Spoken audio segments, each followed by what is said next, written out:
بسم اللہ الرحمن الرحیم۔ کیمسٹری کا علم سب سے پہلے کس نے سکھایا؟ کیا اہل بیت نے ہمیں سائنس کے متعلق کچھ بتایا ہے؟ آکسیجن کو دریافت کرنے والا انگریز تھا یا کوئی اور؟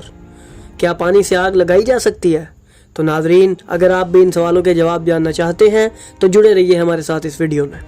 ناظرین، 1200 سال پہلے امام جعفر صادق علیہ السلام کے مدرسے میں شاگرد مختلف موضوعات پر تحقیق کرتے تھے اور مولا کی رہنمائی حاصل کرتے تھے۔ دوران تحقیق پیدا ہونے والے سوالات کے جوابات وہ امام سے پوچھتے اور امام ان کے جواب دیا کرتے تھے۔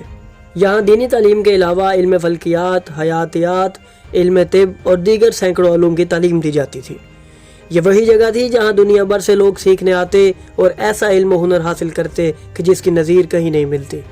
انہی کے دیے گئے اس علم سے آج بھی لوگ مستفید ہو رہے ہیں۔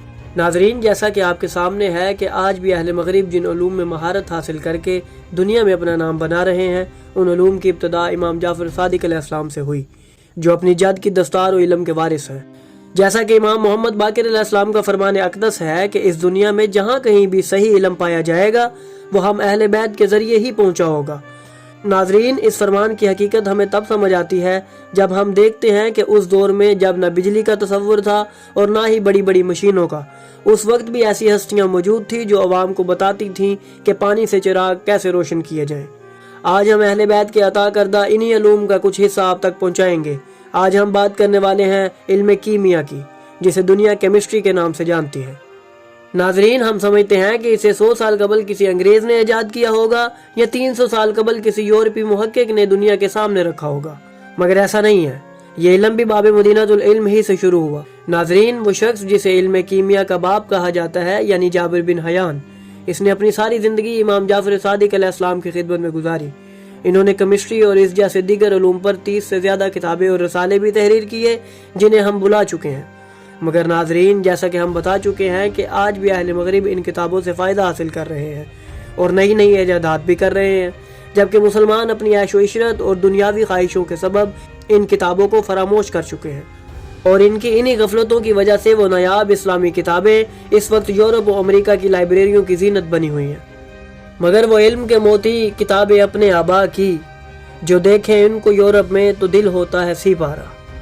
انہی کتابوں میں امام کے بیان کردہ نسخے ہیں جنہیں آج بھی اگر استعمال کیا جائے تو انسان کافی کچھ نیا دریافت کر سکتا ہے۔ ناظرین، آکسیجن گیس جو ہر جاندار کے زندہ رہنے کے لیے ضروری ہے اور مناسب مقدار میں ہوا میں بھی موجود ہے، اس دنیا کی نظر میں اسے جوزف پریسلی نے دریافت کیا، اسی نے اس کا نام آکسیجن رکھا۔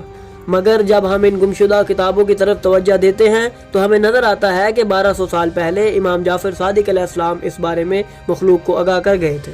لفظ آکسیجن کا مطلب ہے ایسیڈک فارمنگ، یعنی ترشی پیدا کرنے والی، اور اسے آگ لگانے والی گیس بھی کہا جاتا ہے، اور سمجھا جاتا ہے کہ یہ نام اس گیس کو پریسلے نے دیا، جبکہ امام جعفر صادق علیہ السلام نے اپنے خطبے میں فرمایا تھا کہ جو ہوا اشیاء کے جلنے میں مدد دیتی ہے، اگر اس کا ایک جزو الگ ہو کر خالص حالت میں آ جائے تو وہ اجسام کو جلانے میں اتنا مؤثر ثابت ہوگا کہ اس سے لوہا تک جلایا جا سکے گا۔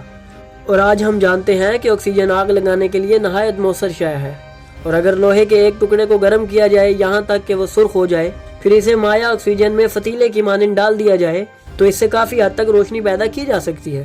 نیز امام جعفر صادق علیہ السلام نے فرمایا کہ ہوا کا ایک جزو اشیاء میں تبدیلی لانے کا مؤثر ذریعہ ہے، اور آج ہم جانتے ہیں کہ آکسیجن بعض اوقات دھاتوں سے براہ راست مل کر ایک مرکب وجود میں لاتی ہے، جس عمل کو ہم آکسیڈیشن کہتے ہیں۔